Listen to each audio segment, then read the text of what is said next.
Hi friends, welcome back to my YouTube channel PC creations and vlogs. అందరూ ఎలా ఉన్నారు? బాగున్నారా? మేము మొన్న చెన్నై వెళ్ళాం ఫ్రెండ్స్. అక్కడ కార్నివాల్కి వెళ్ళాము. చెన్నై 6 పక్కన ఉంటుంది వేళాచెరి.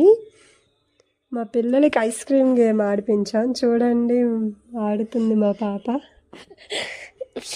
Like subscribe. మీరు మా ఐస్ క్రీమ్ ఎంత బాగుందో ఒకసారి చూసి బాగుందా లేదా కామెంట్లో చెప్పండి. Bye. I'm a very good girl, send me old teacher, my dear brother. Any manji habits